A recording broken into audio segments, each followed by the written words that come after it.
My name is Bill Gertine. I am Chief Learning Officer of ISBI 360, the first and only all-digital training solution with experts and thought leaders in sports and entertainment. Our focus today is on live events of all kinds, concerts, sporting events, fairs and festivals. We have had such upheaval in the industry between the coronavirus outbreak and the demonstrations on social injustice around the world. What is the future of live events around the world? Our special guest today will try to make some sense of where we're headed in this live event ticketing space. And no one has their crystal balls out, but we're sure going to give it a try to see what happens in this case. They are Tony Knopp, CEO and founder of Ticket Manager, and Rob Sine, Chief Revenue Officer of Access. Thank you both for taking time to be with us today. It's great to be here. Appreciate the invite. Yeah, I appreciate you guys having me.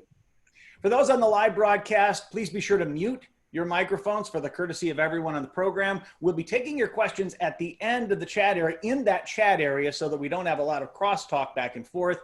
We'll be reading them to the panelists to really avoid some of that confusion. So please type in your questions at any time during the broadcast, and we'll take as many as we have time for. So let's start at the beginning, give you our listeners here just a little bit of a brief summary of your companies and exactly what it is you do in your roles. Tony, would you start it, please? Sure. I get to serve an incredible team here at Ticket Manager. What we do, we use technology to help companies get the most from live events. So whether that's making sure the right people get in the right seats, making consumers integrate with their sponsorship and branding, or helping them share with one another in a closed marketplace, the inventory and the live events that they're using through sponsorship. Currently, we have about 300 Fortune 1000 companies. We partner with about 100 plus teams and most of the major tech providers. So Salesforce, Microsoft, Concur, Ticketmaster, Access, and the like. Terrific. And Rob, how about your side? So I'm Chief Revenue Officer for Access Ticketing. We are solely owned by AEG, which is a great position to be in. And for us and for me, having been in ticketing for so long, having had the chance to work with a ton of you guys, but having been in ticketing for so long, I've always seen the impact that a ticketing system and the technology has had on your ability to do your job. And so for me, with Access, what we believe in is giving, is innovating and giving our partners all the tools they need to really go out and run their business as they see fit. And for us, what I love is we cross music into sports, into arenas, into all sorts of different kind of et cetera type of events, esports, and then not just domestically, but also around the world. We've got business on multiple continents across the country, or across the world, excuse me. And so it keeps us busy. There's a lot to learn and a lot to see out there. Everybody does things a little bit different. And it's fun to take all the experience that I've had in the past and put it into this and continue to learn and to grow as an organization. But our goal is to be able to deliver those innovative technologies and then let our clients feel the need. We're an enterprise level solution as far as all the marketing and the software and the support. And then the fun part too is when we can have conversations about how to bring in AEG Presents on the music side for music guarantees, or ASM management for the building management side, or AEG real estate and real estate transactions and additions and buildings and things like that. So there's a lot at our disposal we're able to talk about. So it's a much more collaborative effort and collaborative sale and partnership. But I oversee the sales and the revenue for the organization and work in conjunction with the account management as well too, on both the music and the sports side. So it's a lot of fun. Wow. Well, I'm certainly glad to have the two of you here because it's a wealth of knowledge that you bring to this. And it's at just a critical juncture in sports and entertainment right now, maybe unprecedented for all of us. And certainly no one really knows the way forward. Yesterday, just in context, Minor League Baseball announced that they would be canceling the remainder of their season officially. We kind of thought that was coming, but to have that official yesterday was kind of a stake in the heart of many people. Broadway, who had planned to open on September 6th, announced that all 41 of their theaters would be remaining closed through the end of the year now.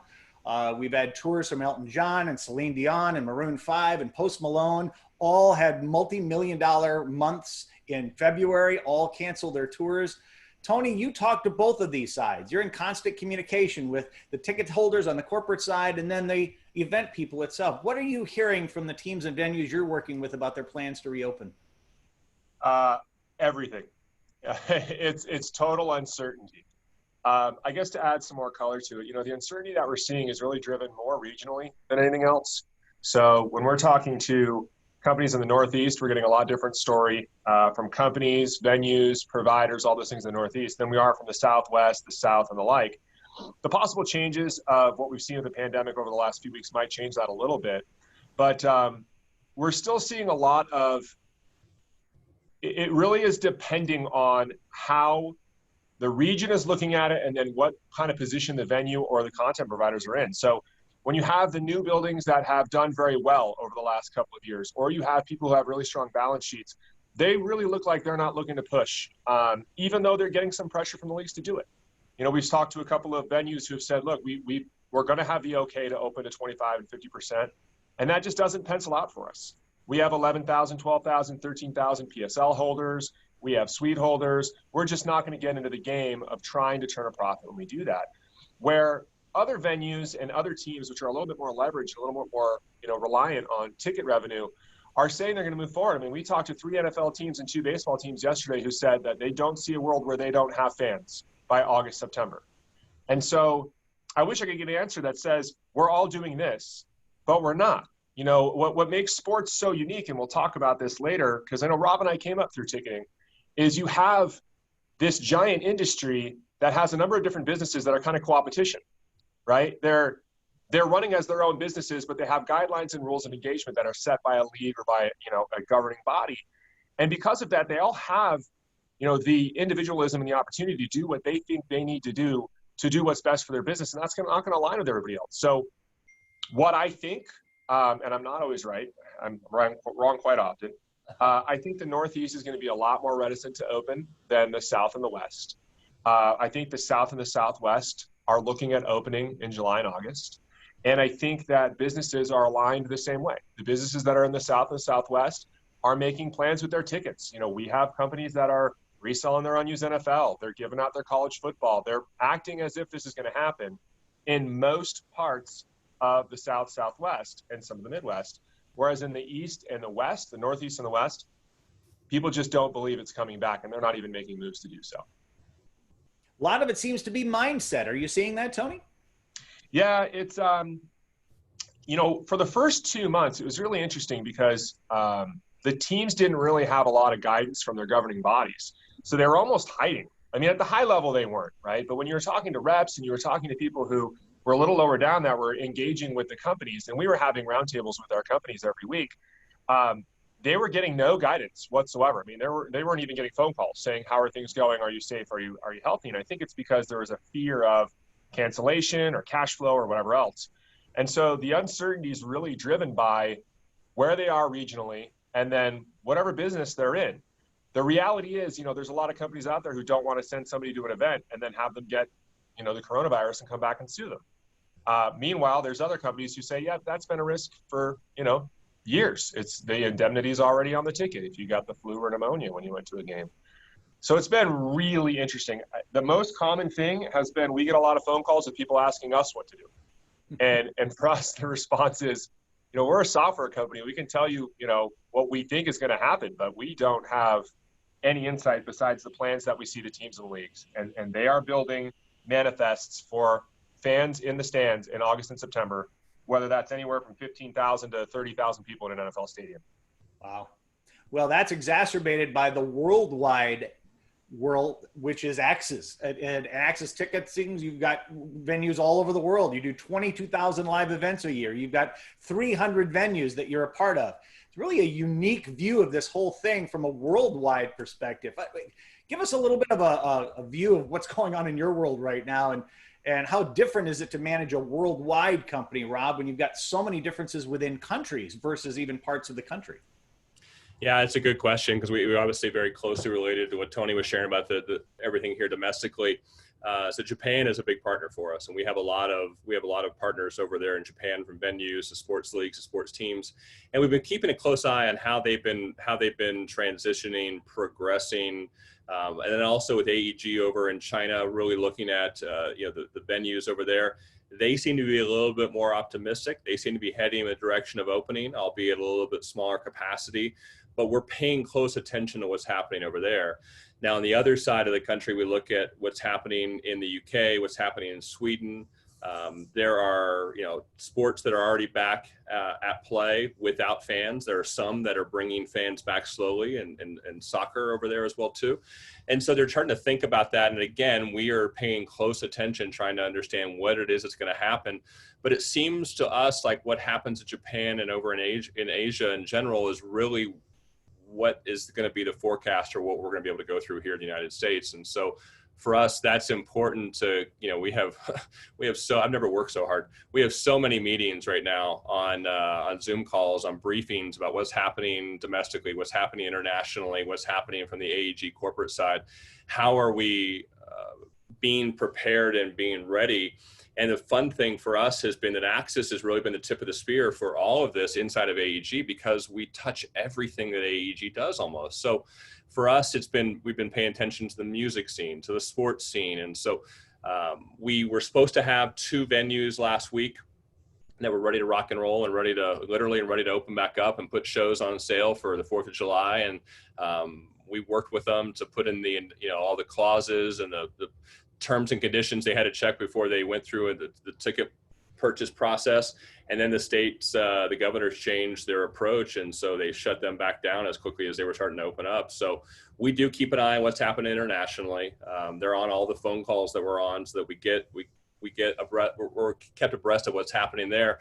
But we do think that what's happening over in Asia is really going to dictate and drive what happens here in the United States. So it's great to have that perspective, because a lot of the decisions we're making are based on things like that. But right now we're in a lot of planning mode. So watch Asia. That's your watchword at this point? That's what we're doing. That's good to know. Tony, I'll throw it back to you. I'm aware that you're on the board of several cutting edge businesses and a member of YPO. You probably get to talk to a lot of guys way smarter than all of us here.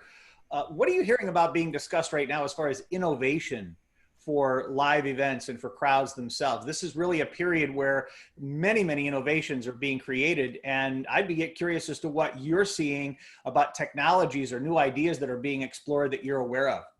Yeah, it's unfortunate but true that, downturns create efficiency and innovation. It's a mix of necessity and opportunity that really drives that. Many leadership groups, they're seeing this as a time of catalyst for a number of changes that they wanted to do in the first place, right? So a lot of times innovations that come from larger organizations or organizations that are incumbents are blocked by, the innovator's dilemma, or you have some resistant incumbents, right? Whether that's an age thing, or it's the way we've done things before, or it's a technology thing. The reality is we've never had a situation where, those roadblocks have been removed like they are right now. The reality is there's not a lot of people encumbering the new ideas that are coming from the C-suite, whether the CEO, whether she or he has a new idea, where there used to be pushback.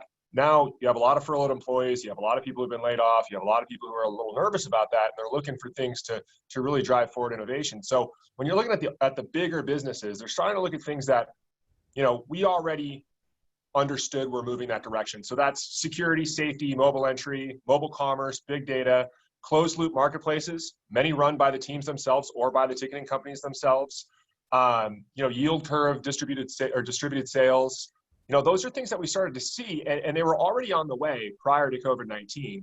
But with the air cover of COVID-19, they're going to see a lot more push, and it's going to change a lot of things. And that's from the big guys, from the institutional money. So we talk to a lot of private equity, we talk to a lot about venture capital, we talk to a lot of those. So we're talking about companies that are investing with a 4 to 9 year timeline, right? They're not really looking at the next year, they're looking at the next 4 to 9 years. And they want to dive into live events with both hands. They see this as a perfect time, right? Counter-cyclical investment trends generally do well for people who have those kinds of checks to write. These are people who are writing checks in the 50 million to 150 million range, sometimes up to 300 million, before you get to standard private equity. These are growth companies that are changing things. And, what they're seeing is this huge opportunity, because look, the reality is, and I don't want to say this to feel like I'm insulting them, because I'm not, because I have friends at these companies, but StubHub and Vivid can't refund everybody right now. They can't. Like, it's not that they don't want to, they legitimately can't do it. And so they've also changed how they pay out sellers. That's not going to be forgotten. So there are people on the sidelines right now, well-funded entrepreneurs and also incumbents who have wanted to get into that space. We're going to launch full-scale attacks right now on that secondary space and on the changes that we see there. And then finally, the most exciting part is, we talk about this a lot. There's a lot of people who, especially in our industry, who have what we call the fuzzy handcuffs on them, right? They've got a really great job that they really, really like. And the only way out is some kind of move, right? I mean, that's where I was at AEG. I loved my job at AEG in 2004. I wasn't leaving that place. But then there was a hockey strike, and they told me, you know what? You can go try something new if you ever want to come back. Your job's here. And we went to StubHub when it was liquid seats, and then we came and built this. That's where you see a lot of exciting things. You see a lot of guys and girls who had these wonderful opportunities, these wonderful ideas, and they were in the fuzzy handcuffs. And now, out of necessity, they're going to move forward and start to really push the incumbents and really attack some things that we're seeing in this space, which are going to drive, big, big changes when it comes to how we understand sponsorship and live events, how we see sponsorships trying to come together and get more global in reach, that attach to the consumer, that have different kinds of terms on the deals, and that really, really empower that technology that we've always talked about. Because, we've talked about a lot recently here with our investors and our partners for a long time, and Rob, I think you'll agree, for a long time, people in sports and technology were looking at the model of Apple, Facebook, Google, the FAANG companies, where they were saying, if we can use convenience to implement tech, then we're going to have success. Right? We all carry around a phone that knows exactly where we are, who we're talking to, what we buy, all these horribly terrifying things. But we do it in exchange for wonderful convenience of having a phone, having my calendar, being able to. Now we're actually going to see an exchange of technology for safety, of technology for health, of technology for us being able to put on the event together. And that is going to accelerate so many things that Access, Ticketmaster, and them are doing. The next year is going to be really exciting. So Rob, on your end, you're probably seeing some of these people firsthand looking to sell this stuff to Access and AEG. What are you seeing out there that is that either is interesting to you or just fascinating that you never ever thought would happen a year or two ago?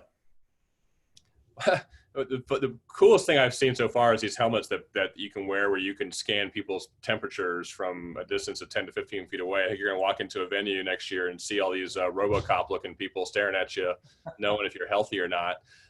There's a lot of different ideas out there. I mean, the virtual ticketing idea has become a big one. So we did a practice run, and we did an event last night with an artist. I hope I'm pronouncing her name right, Ingrid Andreas, and sold virtual tickets to it. And she did a concert out of her house, and it was well received, and it was really interactive, and it was a great way to have an intimate relationship with the fan base. She was able to take questions and ask them, and then sing songs and take requests, and so it was a really cool way to continue to have that engagement. So engagement, this is something that you and Tony and I were involved in a conversation about a couple weeks ago with Ken and everybody else, but engagement is going to be tremendously important. So you look at things like that are important. One of the foundations to Access ticketing has been the Access ID. And really what that is it's not the ticket that you have, but it's who you are. And it's what rights are associated with you. So your ability to go into a suite, your ability to go on the court, your ability to go on the field, your ability to come and go as you please, whatever the case might be. It's not a ticket. So things to think about in the future is what else could be on that. Could you have health statistics? Is there ever going to be a COVID? I'm not saying this is going to happen, but if there was ever some sort of a COVID, antibodies card, could that be attached to it as well too? And that grant you special access or, different rights into it. The ability to manage, and this is kind of the next question that you're talking about a little bit too, but the ability to manage fan entry and fan experience in stadium and things like that, it's all going to be tremendously important as well too. One of the coolest things that I've seen that is also the saddest is companies that are coming out and showing us how they are talking to teams and venues and universities around the country, that they have algorithms that'll run reduced capacity models for them and show them on a 2D seating map what the stadium will look like. And they can go through and they can remove aisles, they can remove every other row. And what happens is that you as a fan basically tell them how many tickets you want, and then they begin to help place you kind of like the airlines do. And so that is something that has become important and talked about quite a bit, is how do we rescale the buildings if we end up going in that direction? And then how do we actually sell tickets to people? Because, I've got, a family of 5, so I'm going to need an odd number seat somewhere. How do I do that? I can't just walk in and buy 5 seats in a row next to each other if things have changed in the future. So there's a lot that's being looked at, from whether it's a health standpoint, whether it's from what does the venue look like, and how do you help people understand how to buy? How do you continue to engage fans outside of the venues when the artists aren't on tour? And that's kind of the cool part as well, too. I've been such a sports guy for most of my career, but to really understand and listen to what's happening in the music space and the entertainment space, it's been a lot of fun, because those artists do a great job of keeping their relationship with their fan base, and they want to keep that alive and going well during a period like this. So things like that have been fun to do. But yeah, we get a lot of calls and a lot of different conversations. We've had people talk to us about, let's turn your app into a betting app to keep people engaged with all sorts of different sports that you don't sell or have any involvement in, but it's a way to keep them engaged throughout. And while I kind of like the idea, I think gambling, it definitely has a place in the ticket buying experience and purchase flow and things like that. I don't know if that's the right route for us, but there's been plenty that comes to the table, and I get a lot of sales pitches, which are fun to see back to me almost weekly, actually almost daily, from people that believe they've figured out what comes next. Wow. And that's why we're all here, because we're not sure what comes next.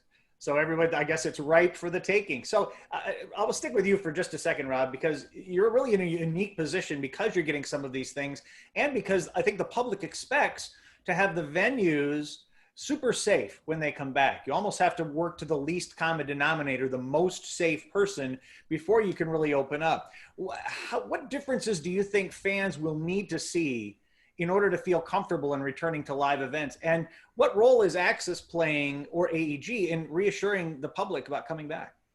Well, we have a task force at AEG that's headed up by Lee Zeidman, who runs Staples Center, and he's got a lot of really smart people from the venue standpoint that are sitting there every day talking about what is it that we want to look at when we reimagine. Do we want to go through the process of having restricted capacity venues? I mean, I was talking to some folks at the Rose Bowl who were telling me that they had gone through on those calls and looked at all the stadiums in Los Angeles and identified what the reduced capacity should be. And I don't remember the exact numbers, but maybe the Staples Center would go down to 15, 16,000, maybe less than that. The Rose Bowl goes down to 24,000, something like that. So that's been part of the conversation, is how do you address that? The other piece is that you're right, have been thinking about things like timed entry. How are you allowing certain fans to come in at certain times throughout the 2 hours leading up to the event? And one of the things that actually I've heard that has stuck with me that I like a lot was back to this reduced capacity and the social distancing seating. Somebody said to me, why don't we in the future look at this like ADA seating? Every venue in the country has to have a legal number of ADA seats in the building. What if we start to have a legal, or whatever the case might be, number of social distance sections?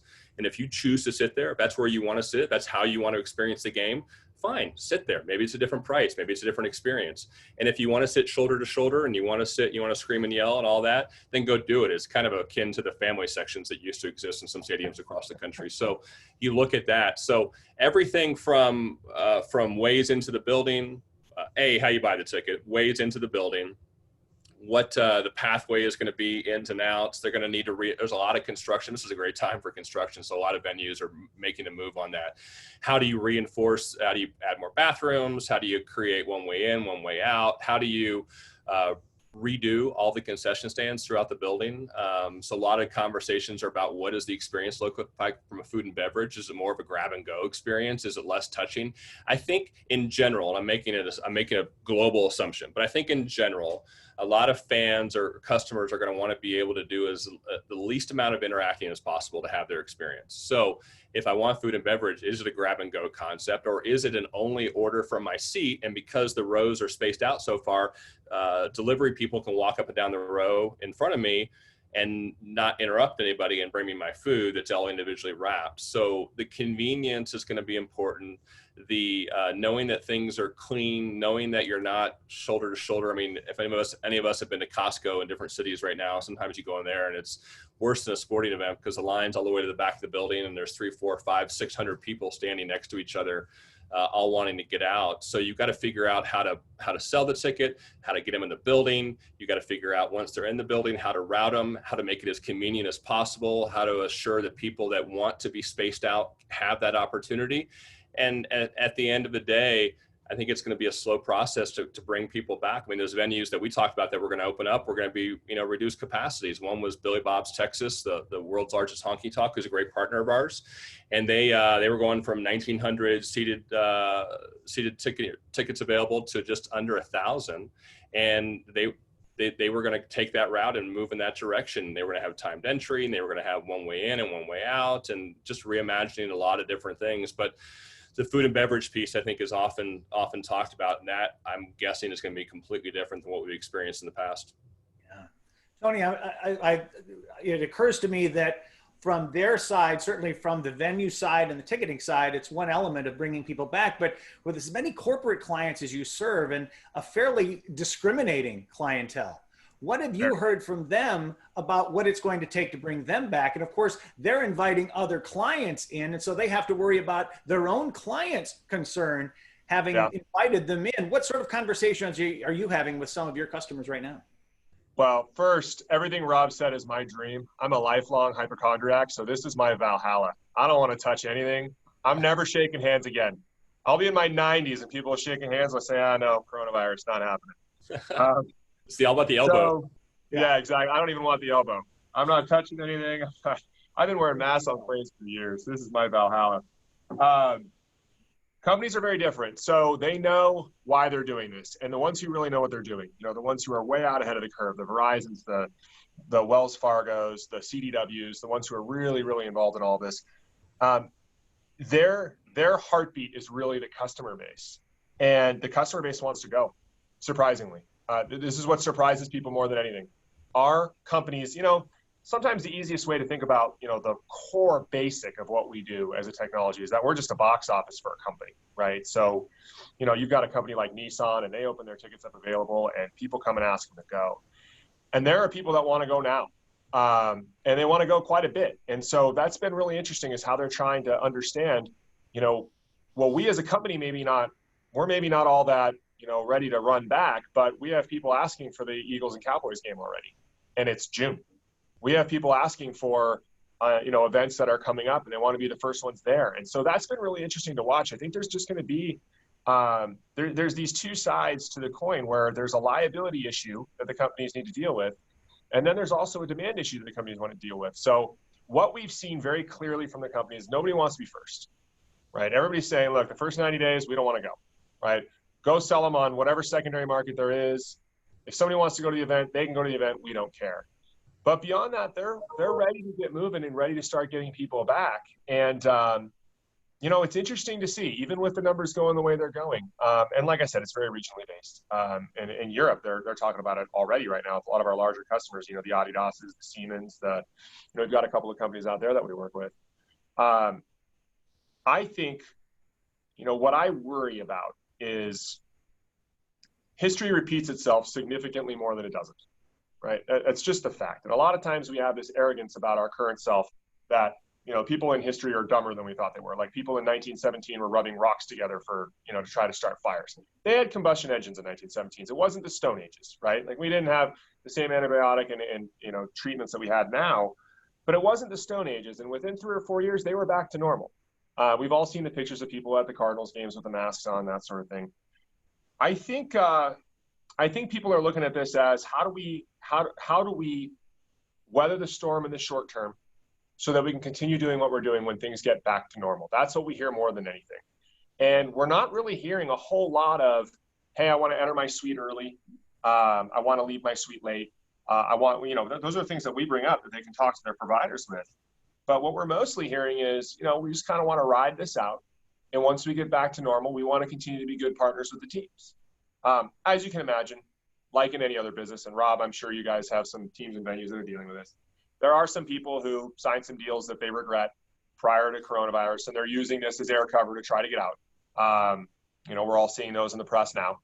But otherwise, I think people are looking at this like, it's a short-term issue. Most of the companies, when they buy things, they buy them on a long-term focus. So they're buying 3, 5, 7, 9, 10-year deals. And this is just a year of that, and they're looking towards when it comes back, normal soon. I think Yeah, the salespeople listening in are probably pretty encouraged by that. Rob, how would you add to that? yeah. The interesting part by this is not only watching the sports and live entertainment space, but to look at some of the companies and organizations that are involved with it as well too. So we have seen, everybody on this call has seen certain ticketing companies that have shut down completely during this. We have seen certain ticketing companies who have gotten out of different sectors that they've been in before. We have seen I've seen lots of other ticketing companies that have made deals and offered large upfronts in the past, or signed the deal late last fall and can't pay it now. And so we have seen a lot of change from that standpoint on the corporate side. I think if you look at this, you're going to see a lot of consolidation, not only from the company standpoint that are in the marketplace that service the live entertainment sports industry, but also from, I think that there are universities, small ones, that will close down. There are music venues that'll close down. There are sports leagues we've already seen that have folded. There'll be a thinning of the herd, so to speak, that'll take place in the corporate world that will allow more opportunity for the ticket managers and the access of the world to be able to really have a bigger impact and to really service our clients as well as possible. And that kind of dovetails into everybody that you get a chance to work with, Bill, and your company and organization and all of the teams and universities and venues represented on this call. Everyone's ability to double down on making sure you're continuing to take care of who it is that is your bread and butter and is your lifeblood. You see in situations like this who the nice people are, who the people that have BS their way through the business, and you see a good example of people who are the good guys and gals in the business, and those are the ones that are going to continue to make it. That can have the honest conversations, but can do what they say they're going to do, and can make smart decisions and smart business decisions and think about it. The word normal, I believe, is going to be completely redefined. What we thought was normal, we talk about it from a forecast standpoint. I was on a call with a large music venue today in the Northeast, and we're courting them pretty hard. We've actually had a lot of success on the sales side right now. And we're talking to him, and he was telling us about what their 2018 numbers were, 2019 numbers, what they were forecasted for 2020. They think they'll get to them in 21. It pushes everything back a year. I think there's going to be a bit of a dip from that standpoint, but for us to go through and kind of look at it and say, well, the 2019 for us is the definition of what normal was. It was, how did things operate and look like? What were the sales numbers like? What do we think life was like from that standpoint? But moving forward, the word normal is something that's completely and radically different than what we all would have imagined. And one of Tony's points, I think that's great. I mean, this is a year that is going to drive a lot of innovation and change, and especially in the ticketing business, especially in the entertainment business. I've been saying for years, Bill, that if you look at ticket sales, we've been doing it the same way since the 50s, 60s, 70s. Add a new product here or there every couple of years, but this is going to radically change, and it already has been happening with tech, with texting and social media and things like that. But this will really be a big change that people like Ken and others who are teaching sports management classes will be able to look back at and say, this is one of those years that changed the sports industry for the better. So let's take that and run with that, because I really want to focus on that, because many of the people here on the call today are really in the sales world and want to know what's next for that. Tony, you said that earlier that when you have pandemics and tragedies like this, it opens up the space for opportunities. Rob is saying the same thing. What should ticket sales departments be doing now to take advantage of this and almost reinvent themselves as an opportunity for that? How long do we have? I can go for hours on this. The first thing ticket sales businesses shouldn't be doing is laying off their inexpensive, committed staff. Amen. They shouldn't be doing it. It's a difficult thing to do. They're inexpensive. It's not something that's material to their bottom line. What makes sports sales interesting, and I'm going to go somewhere with this, so stick with me. What makes sports sales interesting is, in most businesses outside of sports, growth can be relatively uncapped, right? So a wildly successful business never really has, they generally have endless expansion into this massive addressable market, right? And as they grow, the organization grows with them. So there's very few competitive restrictions in that situation. So if you create a Google or a Facebook or an Apple or an Amazon or a Workday or a Concur or whatever else, your addressable market is massive. You can have 5,000 vice presidents of sales, right? All making $400,000 a year. You can do that.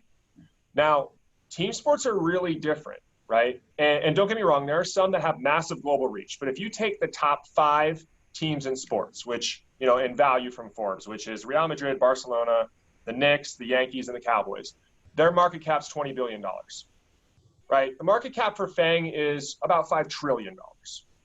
Now, what does this have to do with sports sales? It limits the growth opportunities in sports sales, and it's really limiting the way that venues and teams and organizers are looking at their teams, right? What they generally do is they create a new venue or they create a new team, and then they sell whatever is available into this massive demand. So, hey, look, you may not want a full season or a 3-year deal or a 5-year deal or a 10-year deal, but if you want to get into our building, that's the only way in. You're buying a 10-year deal. And that's great, and that's what they should do, because they're going to try to renew those at, you know, between an 85 and 92% rate over the years. But what they're not doing is building that person who comes in when there's churn. They talk a lot about, you know, quarter seasons or half seasons or those sorts of things, but they pay a lot less on them. And I know that's across the board. If I go into, you know, any sales organization across the country or around the world, and they're selling sports and entertainment, I will make a lot larger rip on a 3-year suite deal than I will on a 10-suite deal with a company that's on the way up. And what's happening is they're not applying lifetime value and customer acquisition costs to these things, which is what's happening in broader organizations in a lot more competitive scenario.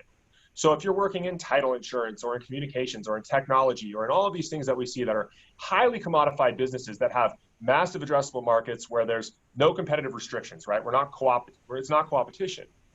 I have the ability to sell, let's say Rob, right? Rob is a new business that's growing, and I can sell Rob a package that fits with him and grow that and be compensated accordingly while I do that, so that as I know I'm going to churn 8% over the next 4 years, that customer steps into it instead of being upsold, upsold, upsold, right? I've built that customer. They understand the value of what I'm doing. I'm putting as much focus on them as I am on the 10-year deals. And everybody on the phone talks about how we want to do that, but it's just not happening in sports. But the secret that's out there in most robust sales organizations is that is what's happening in enterprise sales. You're creating a scenario where it's, look, we're welcoming you at what you should be doing with us now because we believe in our product, and you're going to have what we call in the industry, I know they don't talk about it in sports business, but we focus on what we call net negative churn, right? So are the current customers we have upgrading more than the customers we have that are leaving? And if you get that number negative, that's where everybody wants to be in technology. That's where we've been for a number of years. Are my current customers buying more than the customers that are leaving? Because churn is a part of life, right? So where I think 2 things, and then I'll turn it over to Rob because I could babble on this forever. 1, ticket sales reps are grossly underinvested in. And they're grossly underinvested in because of a demand issue. They say, well, why do I need to pay the reps? Because I've got 1,000 of them applying for 5 jobs, right? But in that situation, you need people who are privileged enough to be able to do that. I was, right? I was in a circumstance where I could take a job that paid me $24,000 a year plus commission. That was my second job in sports sales. My first job paid me $10 an hour selling season tickets for the Dodgers. If I didn't come from a family, an upper middle class family, it means I couldn't have done that, right? So you've already taken your pool and you've narrowed it significantly. And then you also are not competing. You're competing with the biggest names when it comes to your GM. We all saw the story on ESPN yesterday where they're talking about the Ivy League of baseball, right? Theo Epstein, all these big names that have taken over in the GM level. Why aren't we applying that to the ticket sales level? Why aren't you competing for the same kid that's going to try to work at McKinsey or going and trying to work at Google? And by the way, they're not making $30,000 plus commission out of school. They're making 85 to 110 with a guarantee that they don't have to move every 4 years to move up in their career. Right? So you have this problem where you have these reps that are grossly underpaid and they're put into a situation that's like the Hunger Games. It doesn't matter if they're good at one thing or another. I've known Rob a long time. Rob and I are very different in how we approach things. He's really, really great at things that I'm terrible at. And I'm sure I'm okay at some things that he may not like doing, right? But that's not how it's viewed. It's very much like, okay, if Rob and Tony had ended up in the same organization when we were 10 years ago or 15 years ago, there's only room for one of us. And now you take somebody who's incredibly talented and valuable, and you jettison them somewhere else. And your organization loses and your customer base loses. And the last thing I'll offer is, we were talking before we got on the call a little bit about, how we have backgrounds in video and all the things that we're doing here. So we're trying to stay ahead of the communication curve, right? A lot of people in venture capital right now are saying that video is the new coding, because for the last 30 years, we've been rendering things online on screens, but now we have enough bandwidth that we can render video, right? We can render more rich content, more compelling content. And what that does is that eliminates the white noise. All the blast emailing, if anybody's been paying attention to that, we built our company on blast emailing over the last 8 years. It is 1/10 as successful as it was 8 years ago. And what that means is real salespeople who can create value, who can bring value into a room and understand who they're talking to, who can cut through the clutter of 75 people sending me LinkedIn connections every day to try to sell me something, and actually create a relationship. They are like the way people looked at corporate law back in the 70s. Nobody wanted to do corporate law in the 70s, right? And the ones who did are now the ones making $5, $10, $15 million a year. I personally believe that the sales reps right now are going to have a massive opportunity in their careers over the next 10 years, because all of that white noise is getting just oversubscribed. And you need people who can actually walk into an enterprise and sell them something that is complicated, that is long-term, and that they're going to be involved in for a long time. I apologize for talking so long on it, but it's something I'm super passionate about, because I get calls all the time that are like, hey, and I'm sure you do too, Rob, like, hey, you started in ticket sales and I want to follow your career path. And they get surprised a lot of times when I say you shouldn't do that. Certain people should, but they get surprised when I say, no, it's not a foot in. If you don't like sales, you shouldn't be in sales. Yeah. Tony, Marcus is coming out of his chair there. Yeah, I mean, very, very, very well said. There's two fundamental issues in ticket sales right now. One is who we are, the economics of the churn and burn for the staff, and the second is the products that are being sold. And this is the time to address both those. I've been saying since 2000, in 2001, I worked for 2001, 2002, I worked for the Milwaukee Bucks. I got recruited as the group sales manager to go to the Seattle Sonics. Flew out to Seattle, interviewed for the job.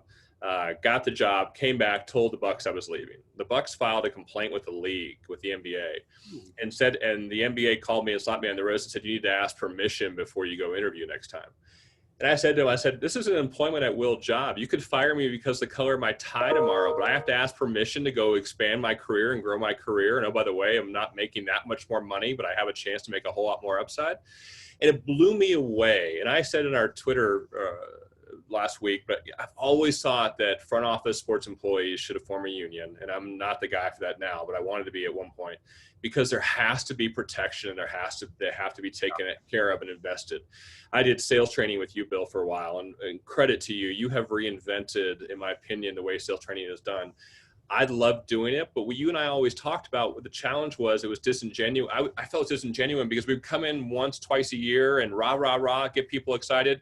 And there was no consistent follow-up because the sales manager, no matter how great he or she was, never followed up on it and got back to life 3 weeks after we left.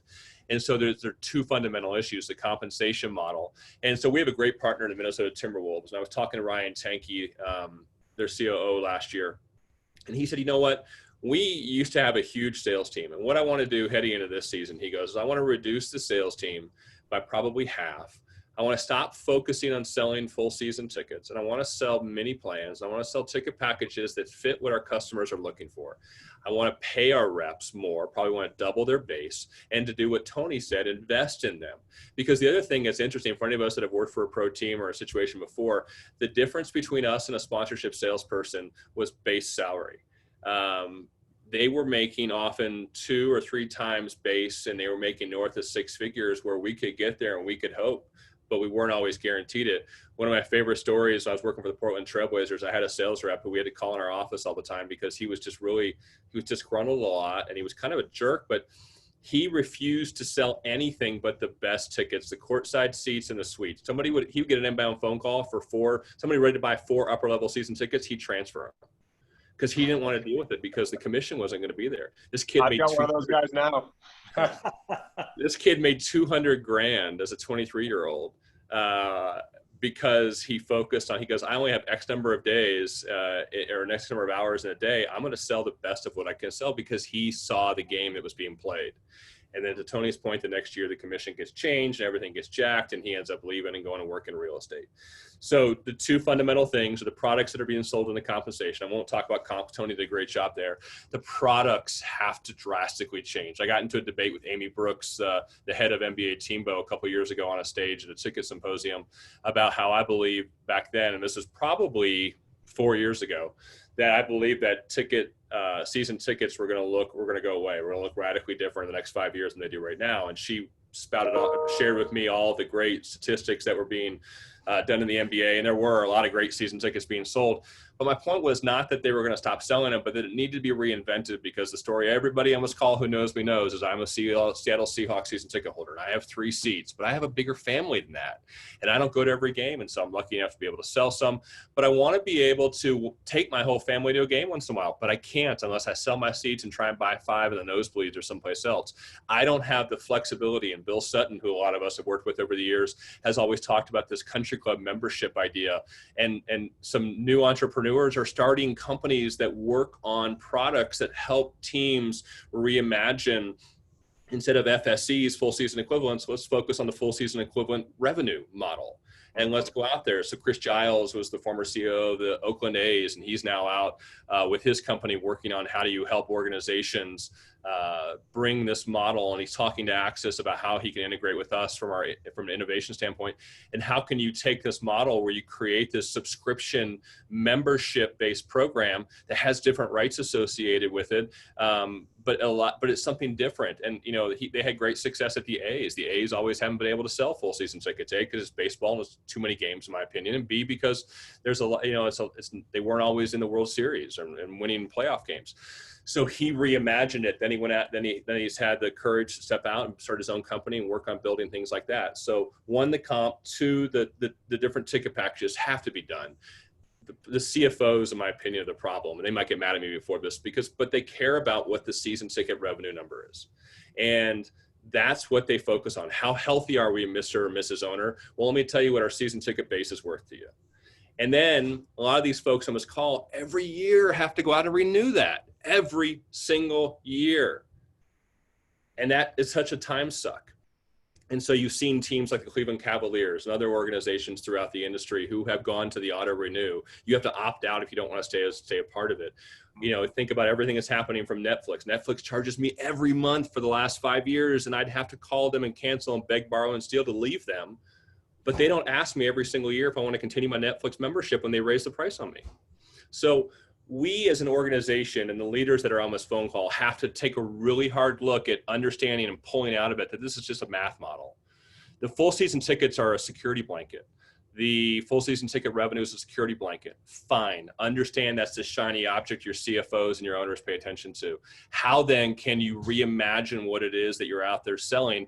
And what if you were able to sell more? I spend $4,000 a year with the Seahawks. If the Seahawks called me and said, hey, Rob, for $5,000, we'll give you a flexible package, they'd probably get that extra grand out of me. Now, an extra grand times whatever, or, increase that, 25% increase across 60,000 season ticket holders. Just do the math. Somebody on here is smart and quick with a calculator. That's huge math. But we've been in our own way. And so those are the 2 things that I would really focus on. And then Tony touched on it too. But, instead of having your reps make 80 phone calls a day, have them make 30 video calls. This thing, I joked to you, Bill, at the beginning, I've never worked harder right now because I'm on video all day long, but I love it. I used to walk in our CEO's office or CFO's office or whoever's office and talk to them and get somebody on a speakerphone to have a conference call who's in Cleveland.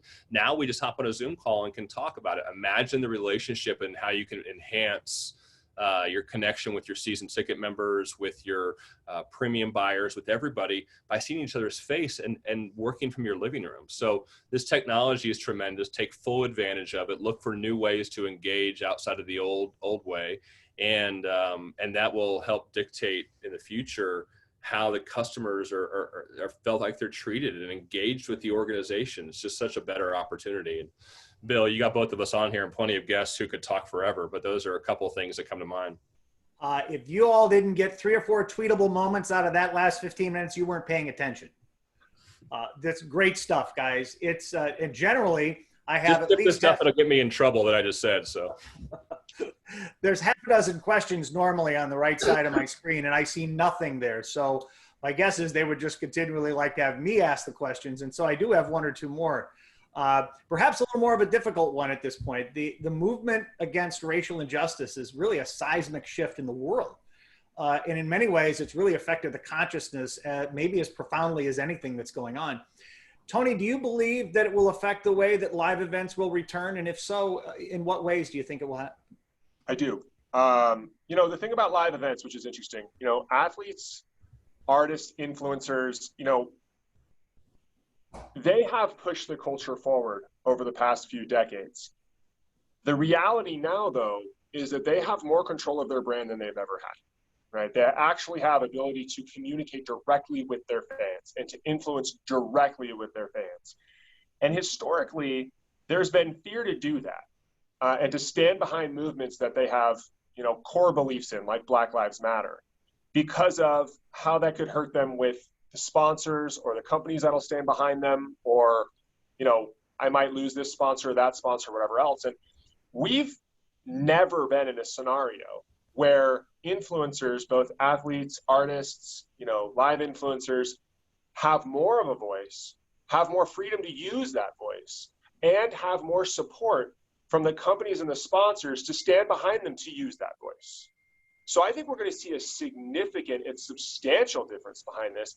And it's, it's about time. It's a small movement, obviously, compared to hundreds of years of, systemic oppression and Jim Crow laws and horrible things that have been done through history. But what it does is it does create an environment where, our live events can address these things, right? Now, what's missing is the voice of our college athletes. We need the college athletes to be able to speak up too, because they are dramatically underrepresented.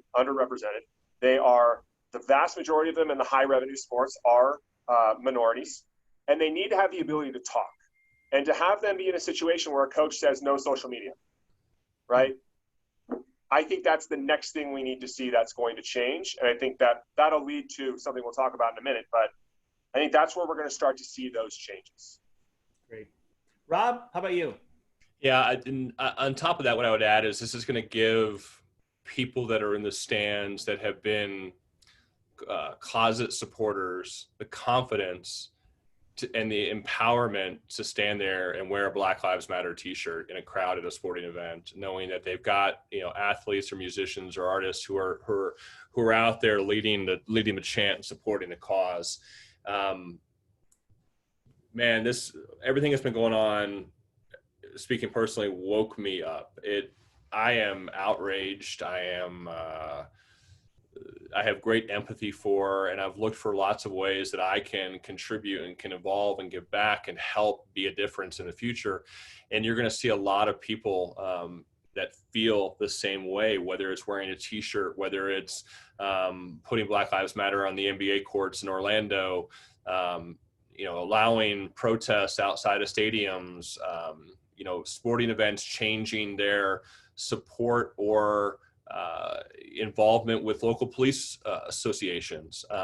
There's going to be a lot of change that happens, but there's going to be a freedom. There's a freedom right now that will continue to be that way for people to speak their mind and to share it, and for it not to be something that's hush-hush. And it's going to be interesting, and there will be a lot more people that are outspoken when they see injustice happening, whether it's somebody cutting somebody off in line, whether it's somebody taking somebody else's seat in the stadium, or just treating somebody poorly as a human being, regardless of race or sex or gender or anything. There's going to be a lot more comfort for people to step up and say, you know what, this isn't okay. And so that's going to, the stadiums need to be a safe place. They need to harbor those opportunities. They need to be a circle of trust. There's going to be an involvement with making sure the people that are there that are designed to protect you and keep you safe and secure are going to be able to do that, and that you're going to trust that they will do that. And it's going to be an amazing experience when you get that next crowd together and you feel the power and the love and the support of everybody around you, when it's somebody you idolize or have watched for years or enjoy performing or in their sport or in music, get up there and say what's on their mind. You're like, yeah, that I agree with that. I believe with that. That helps me. And then they give you direction on and ideas and how you can take those next steps. Because I'll admit I was lost during during the beginning of this. What can I do? And so it wasn't until research and learning and hearing other people speak and talk and share that you begin to say, yeah, I can help with that. I can do that. I can make those phone calls. I can go to that protest. I can do these things. I can wear that t-shirt. I can support this cause, this nonprofit, whatever the case might be. That's what I can do. And so that's the education part is going to be important as well too. So very, very passionate topic for a lot of people. And it's going to be great to have that outlet and to have those leaders that can step up and say, look, these are some great ideas. These are what we believe in. This is what we support. Etc. Well, what's going to be interesting about it more than anything else is, you have this systemic problem, right? You've had, a extreme event, which led to an extreme response. That extreme event was led to by systemic problems, which will be addressed by systemic solutions. But the most encouraging thing, right? Nowhere in world history have we had a situation where we've had a country, a state, a county, an organization, or anything that has not discriminated or oppressed somebody based on gender, race, or creed. It's just never happened. And it's something that we're aspiring to do now. And the uplifting thing about it is if you look at Generation Z and Generation Alpha, they demand it, right? This isn't a circumstance where, it's going to be a generational change because what's really confounding, marketers and people on the business side is they're looking at Gen Alpha and they're looking at Gen Z and they're saying they're not brand specific, they're cause specific. Yep. Right? They're going to demand that of live. To say, look, we just don't have the patience and we're not going to spend our money on things that don't align with what we believe is good, right, or true. Right. And I think that's where you're going to see significant changes, especially, you're going to see short-term big changes, which are going to be extreme changes, which are needed. But we're going to finally start to see those systemic changes, right? The things that address it from the top of the org chart all the way back down, whether it comes to education, social work, or any of those different things. And that's the most exciting part. Yeah, you saw it this past weekend with the NWSL, with the Women's Soccer League that was playing their games and everybody taking a knee. And you're right. One of the things my fiance says a lot is she's encouraged because every young person she talks to has an opinion, which is a great place to start, and is passionate about it. And to Tony's points that he hit on very, very well, they are going to be able to drive a change and say, listen, we're not going to do what we've done in the past. And if you don't support what we believe in, we're just not going to come. Nope. Actions are really speaking much louder these days, guys, and it's a high time that it happened. So great answers from both of you. I have no other questions other than one I'd like to end with. And Tony, I'll start with you. Is there a bold prediction that you would like to make about maybe how concerts and sporting events will move forward that would maybe surprise a few of us? Some aspect that you potentially see coming that you'd never thought possible just a few years ago? I thought about this one. So, I'm in the business of long shots, right? Startups, tech, that sort of thing. So I'll give you a short one that I don't think is a long shot, and then I'll give a long shot. Short term, we're going to be in buildings a lot sooner than everybody believes. Hysteria's pendulum swings both directions. It swings to hysteria, it swings to we're safe, and it swings back to hysteria. I think we're over here right now. I think capitalism, for all its faults, and it has many, a lot more powerful than people understand. July 31st is coming soon. I think we're going to see sports with people in the stands a lot sooner than the general public would believe right now. And I've been saying that for a while. And, golf and NASCAR and those things are coming back. Long term, my long shot, we're going to begin to view college sports as a curriculum in and of itself. So there's no longer going to be a situation where a student goes to play football and has to take a degree in swimming pool maintenance. I think we're going to see a situation where the NCAA is going to realize that they have the infrastructure to be a development league, that the leagues have interest in building development leagues without all the resources that go into it. I actually won't be surprised in the next 5 to 10 years if we see scholarships paid for by the leagues, if we see the leagues starting to invest in the NCAA as a actual curriculum towards that person's education. Because the reality is a lot of us know, I played sports in college, it's not just, are you going to go professional? There are a million other things that you can do. And I just think there's eventually going to come a time where the NCAA is going to look at the G League and they're going to look at minor league baseball, what's happening there already. And they're going to say, you know what, this is silly. You have significant resources. You have teams that are interested in development. We have significant resources. We believe in building people directly. We're going to stop with the sham of somebody needs to take physics to come play football at our school or to play volleyball or whatever else. And they're going to come together. That's what I think is my long shot that we'll see. Wow, food for thought. Rob, how about you? Let's wrap up with your bold predictions. Well, I think mine we've already talked about. I think two things. One, I think that the right and the freedom to protest and to have social be able to make social statements will be a whole lot more acceptable at these events in the future. And so you will find teams and venues that give fans the way to engage and to change broadcasting or change the programming during the game. So for example, instead of things like, happy birthday, mom and dad, instead you can put a message up on the screen that shows some of the things that are important to you that you can care about, ways that you can engage the fans throughout the game to be able to share what's important to them from a social injustice or from a cause standpoint. I went to work with the Pittsburgh Pirates a bunch of years ago, and I'll never forget, I worked with a rep and I said, well, what are you in charge of? And he goes, I'm in charge of causal groups. And I go, what are you talking about? He goes, I'm in charge of groups that have a cause.